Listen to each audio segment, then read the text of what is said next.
Purposely. Your life, God's purpose. Listen at onpurposely.com. Hello, everyone, and welcome to the Gospel Tech Podcast. My name is Nathan Sutherland, and this podcast is dedicated to helping families love God and use tech.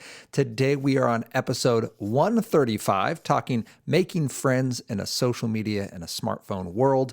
This idea that our young people are growing up in a different environment than we grew up, and we need to have this conversation as, all right, does friendship look different now? When our children tell us, I have to have this game or this app or this device in order to have friends, is that true?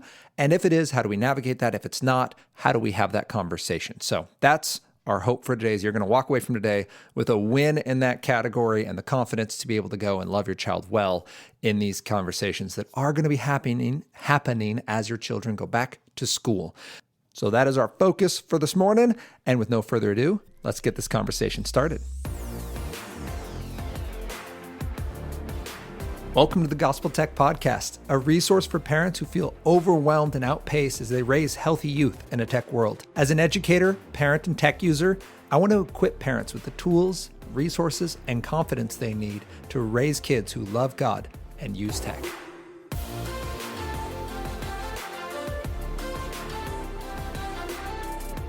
Thank you to everyone who has made this podcast possible. Thank you for listening on wherever you stream this device. Thank you so much. Thank you for telling your friends because that is helping us grow. I can watch it as new listeners join. It's super cool. Thanks, digital technology. But we're watching in the United States, Washington State, which has been my home base. It's where I live up here in the Northwest. It's gorgeous, at least this time of year when it's not raining all the time. We're watching, groups like Ohio, we can watch Ohio grow, or Texas, we can watch Texas grow. And that's so cool and encouraging because it means that people are encouraged by this. They're being equipped to love their kiddos well, to talk about tech, to understand the gospel, to apply that gospel to their daily tech lives, and they're telling their friends. So thank you for doing that. Thank you as well to everyone who's leaving reviews. That's the little 5-star thing wherever you stream. So like under Apple Podcasts, if you scroll down, there's 5 little stars. If you click the far right one, it'll give you a 5-star rating, and then you can leave a review, which is a 1 or 2 sentence line of how's it helped you. And basically when people find it on the internet, in fact, just this week, someone contacted me from Texas, said, hey, I found your podcast through iTunes, through the Apple Podcast, scrolling the feed. So they were listening to a podcast, it popped my podcast up. It only does that because people are listening and people are rating and reviewing. So thank you for doing that. If you have not yet and you enjoy this podcast, would you please leave us a review? We ask for 5 stars because I'm trying to make 5-star material. And if it's not, let me know, Nathan at gospeltech.net, and I would love to improve this resource for you.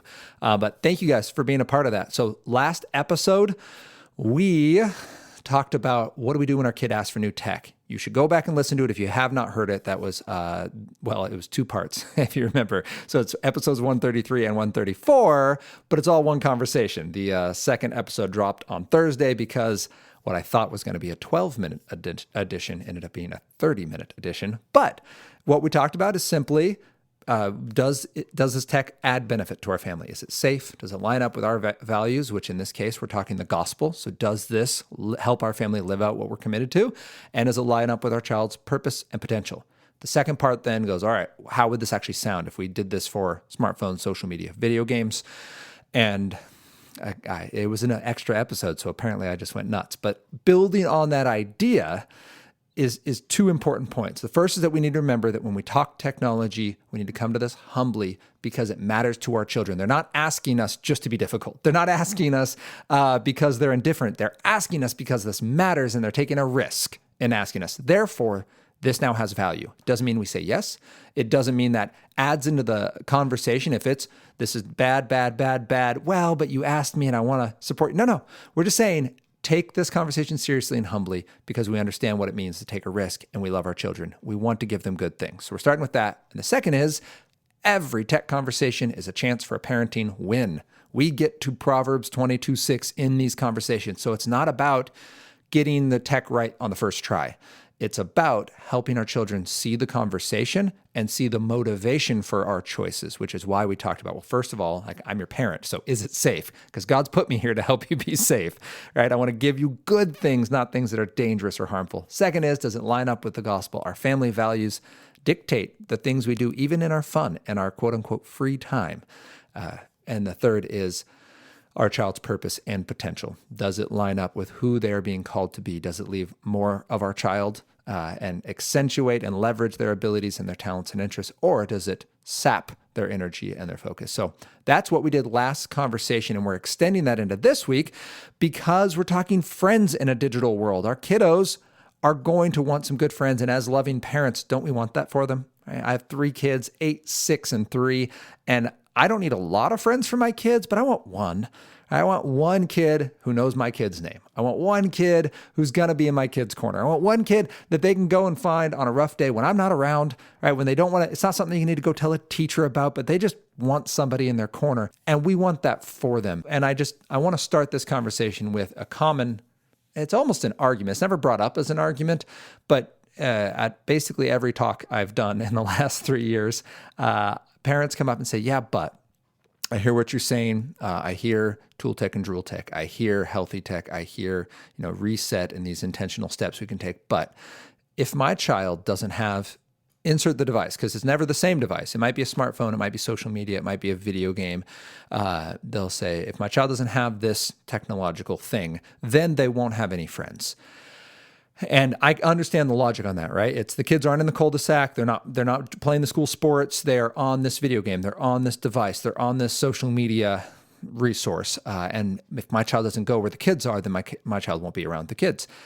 And I would say 2 things about that. One, it's a little bit of a cyclical argument, because if everyone is doing the same thing and everyone goes there to be around everyone else, then everyone will always do that. And if that's not the best option for our children, then that actually isn't what we should be doing. So we need kind of a different frame on that. Is, all right, who's going to be the first kid back in the cul-de-sac would be kind of one way to think about that. But on the other side of that, saying, let's talk about friends. If your friends are only there when it's convenient, like if your friends aren't willing to step away from their digital space to be with you, is that a friend? You'll hear the argument that video games or social media or these streaming services, whatever the digital space is, they're just the new cul-de-sac for children, right? So when I said, well, who's going to be the first kid in the cul-de-sac? They're just digital cul-de-sacs. So we need to go there. And I would say yes and no.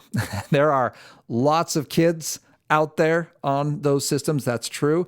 But not every interaction on there is positive. It's not every one of those is desirable for our children. In fact, I would make the argument that if you imagine that cul-de-sac, imagine now that it's butted up against a freeway and an open-air penitentiary and a popular drug use corner and the red light district, and it's all happening at midnight.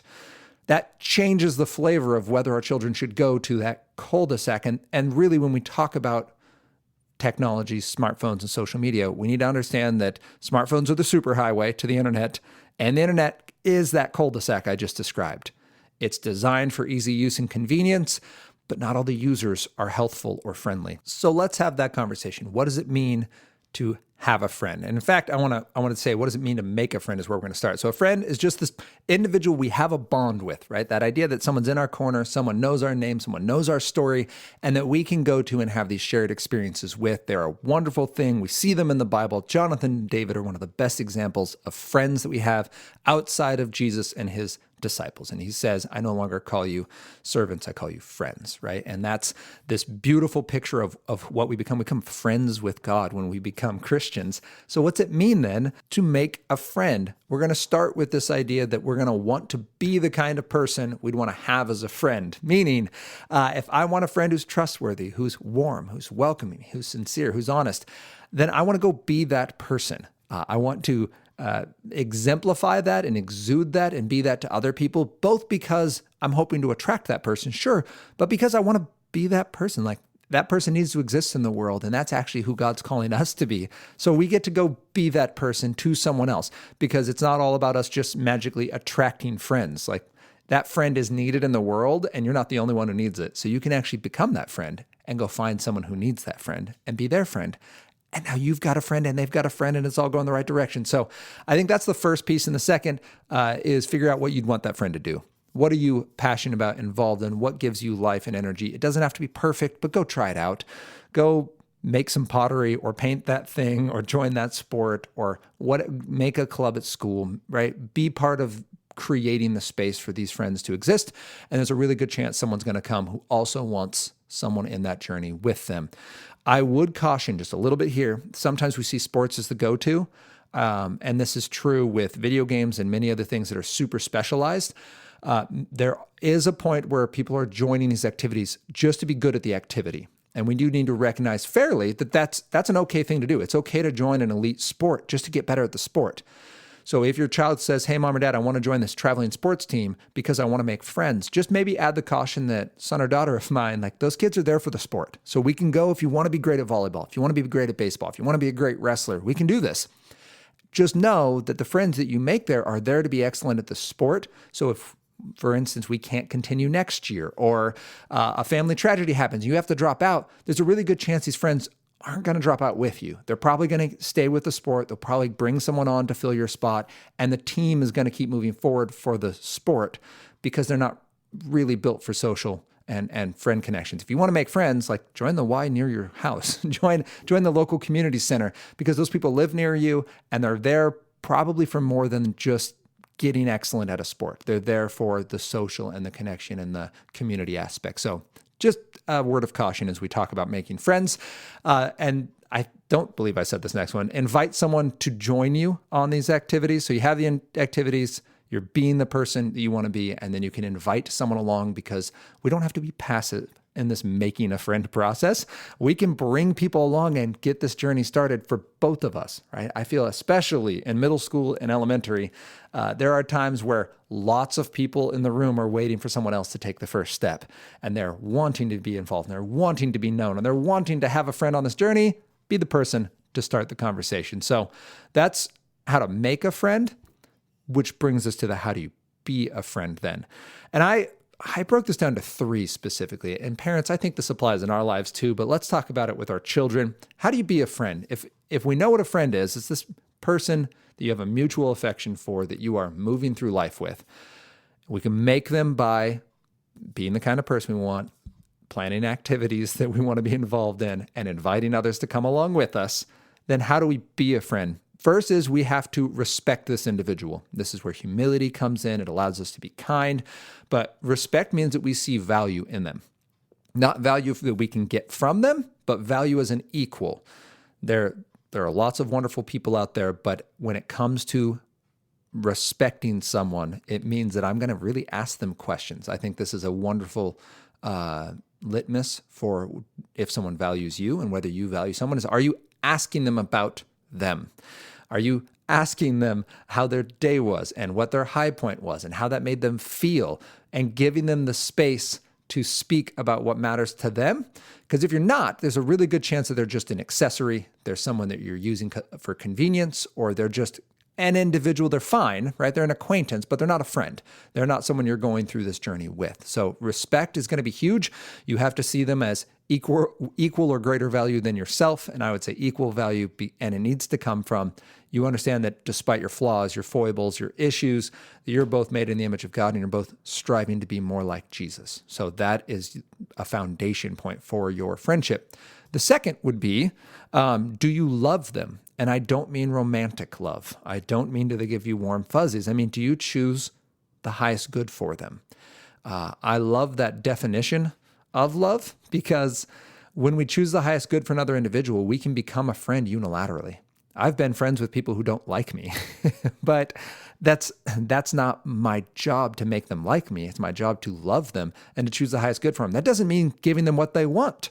In fact, you can have somebody in your life that you want to be a friend to. You respect them and you see their value, and you see them doing things that are harming themselves or others.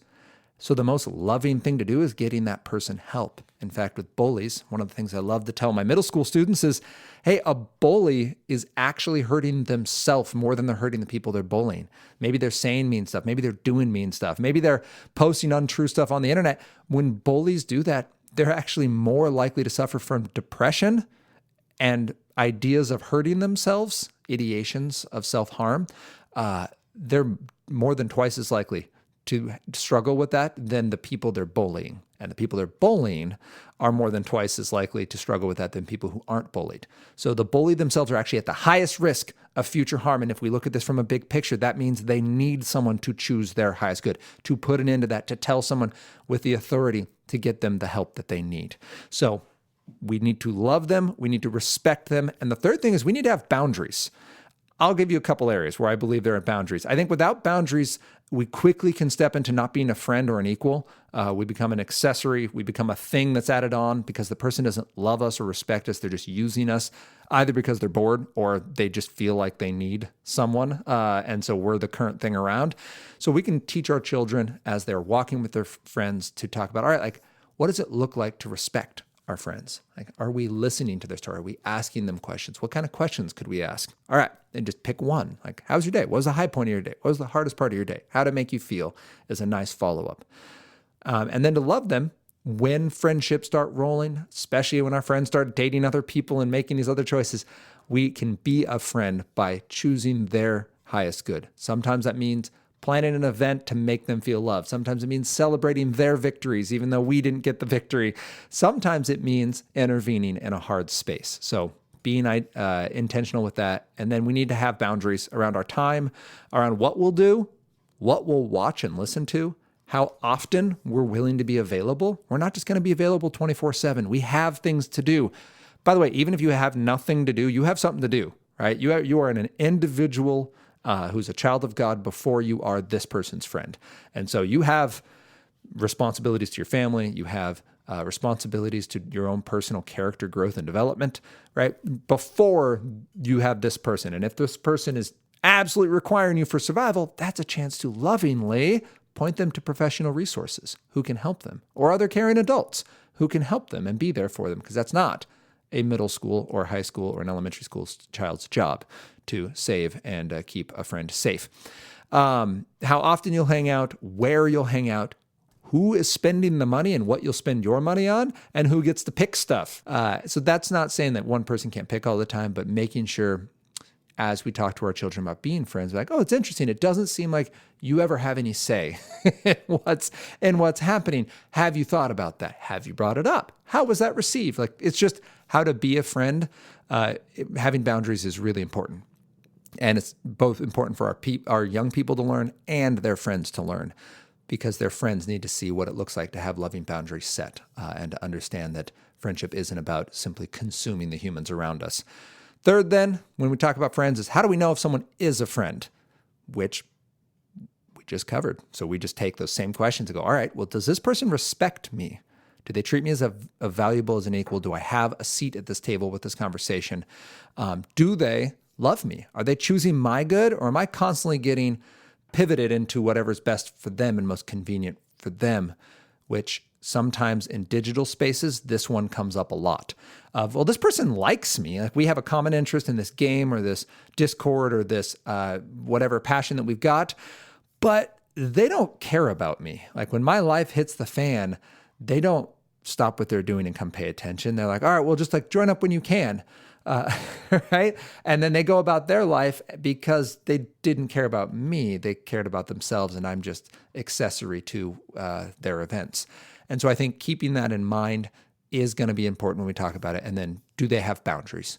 All right. Do they love me? Do they say no? Not because they have better plans with another person, but because they simply have expectations of themselves. So they're going to do their schoolwork. They're going to spend time with their family. They're going to be involved with their church, not because they don't love us, but because they do love us. And they're being a great friend because they're going to be a whole person who loves the Lord. And that's going to leave a whole person for us to be friends with, which is amazing. So that's how we can know if someone is our friend. And finally, how do we keep a friend? Simple idea, a little bit longer concept, but one word: investment. In order to keep friends, we've got to invest in them. If you think friends of like plants, so we have, if you plant a seed and it started to sprout, how do we keep that seed growing? We're going to give it time. We're going to give it sunshine or warmth in this case, and we're going to give it water.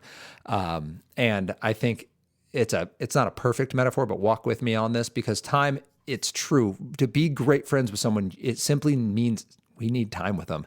I can meet someone at an event and we can instantly hit it off and we become instant friends. We now are in each other's corners. We know each other's names. We want to know more about each other's stories, and it continues into the future as we build this relationship with one another. But the friendship with that person, which I'm now a friend with, it can be a very real friendship. It can happen very quickly, but it's a different friendship than, say, a friendship with a friend from junior high. And I'm blessed with this very unusual situation where I'm friends with multiple people from junior high, not because we're all still immature. These people have become amazing human beings, but because we still have the shared bond of Christ as our foundation, and we still love driving each other towards that greater purpose. And now many of us are married.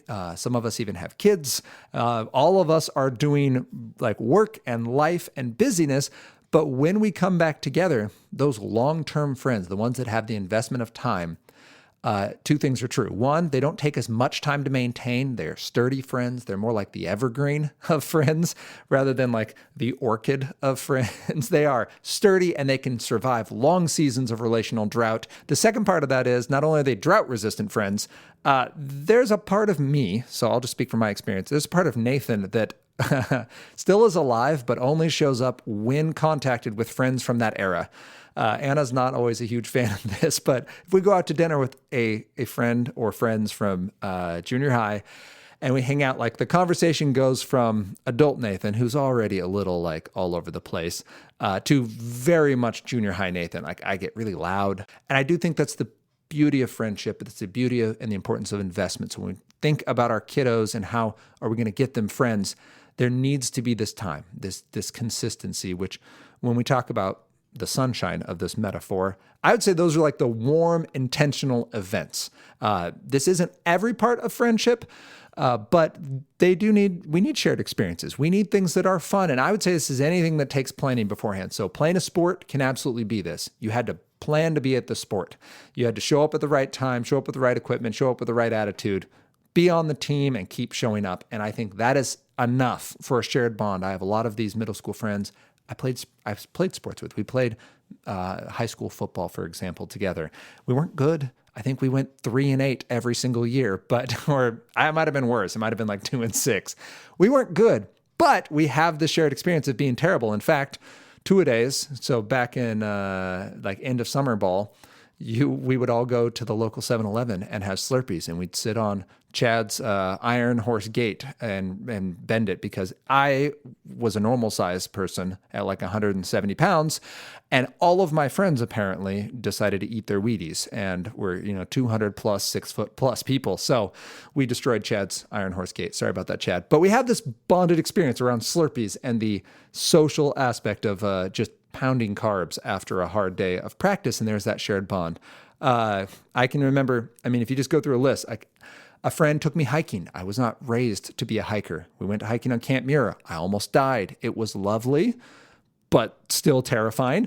There's traditions. Friends and I got together and we're like, hey, let's write down everyone's birthdays. And then we would try to surprise those people for their birthday to celebrate it, which we'd always come up with new and creative ways of doing this. But there was this shared tradition together of like these events, they're planned. We know everyone's got a birthday, so let's make a big deal of it and celebrate those and make that like a group thing rather than just a singular thing. And then my parents were very gracious, so they let me plan a lot of hangouts at our house where I would have more than 3 people at a time over. And we would just make regular hangouts of that. It'd be like, great, what are you guys doing next weekend? Cool, let's all go hang out after the game, because we'd play football, for example, in the fall, and then go hang out, and we'd hang out on Saturday together. And these events could be as simple as we're going to play video games together. The GoldenEye was a game on the Nintendo 64 that got a lot of attention from me and my friends. But it included, going swimming or playing grudge match style wrestling, where you just form a ring of bodies and then have 2 people call each other out and wrestle, which is a great idea on carpet. You just get rug burns everywhere. The point is that shared experience. These are these sunshine events that you can look back on and, yes, 20 years later can remember, because they were things you shared with your friends. And that is going to be an important part of how do you keep these friendships going. But the real I'd say the linchpin of the friendship is going to come down to the watering. That regular everyday stuff is what's so valuable. It's the stuff that you may not even remember. It's kind of like learning your middle level math. We're like, well, I can do this upper level math. I don't remember anything about the middle level. Like with our friendships, the watering is that. It's the stuff that keeps the friendship strong and regular, that you don't recognize, you don't really think about, but takes intentionality to do. To water, I think this is really where the digital world suffers the most, is that our watering turns all into sunshine and we just bake our friendships. Like they become so much effort because everything has to be huge. Like this friend won't show up unless they feel like it's going to be worth their time. Like that's where friendships start to die. And the regular contact of just not choreographed, simple hangouts where we're just together because they wanted to say hi. It doesn't have to be long. Maybe they knock on the door because they live nearby. Maybe they just drop a phone call or they use something like Marco Polo or Voxer just to keep a conversation going. They don't have any updates that are specific. They don't need anything from you. They just want to be in your process, in your friendship. And I will say in my life, that makes me feel super loved. I have scheduled phone calls with some friends. They're every other week, and they are just a quick update where we can talk about, silly life things. They aren't huge updates. Nothing needs to be exciting. And we just get a chance to hear the real odds and ends of life. And I think that is when we talk about how do we keep our friends. It's going to take investment in the form of time, the form of intentional events, and then the form of just regular, consistent contact. Again, the longer the friend lasts, the farther apart that consistent contact can be, and you'll still have that friend. But I think the plant metaphor kind of works here. So when we're talking to our young people about being friends, do they have to have a smartphone? No, they don't have to have a smartphone to have a friend. In fact, it might be undesirable to have a smartphone. Do they have to have social media? No, especially when they're young.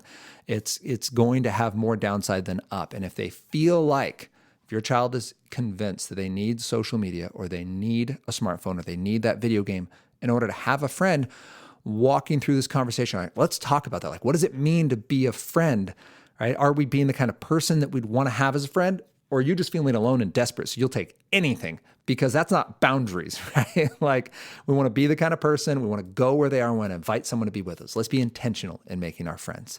We can be a friend by respecting others, by choosing their highest good, loving them, and by setting boundaries, having intentional boundaries, even if it means we might miss a hangout because it breaches one of the boundaries. Let's think about what do we want for our boundaries? How do we make sure that we are loving them well and that we're also being intentional with who we become? I hope that this conversation was helpful for you parents, that you hear this conversation about friendship and feel equipped and empowered to talk to your kiddos about friends. I hope it gives you the words to say, both about social media and smartphones, but about the friends your kids have. And when they come and they start feeling like they're in a hostage situation with these people that they're convinced are their friends, that you can either help them delineate, hey, you're right, these kids are your friends and we want you to be able to invest in that. Let's figure out how. Or, hey, maybe those people aren't your friends. Like maybe they're fine acquaintances.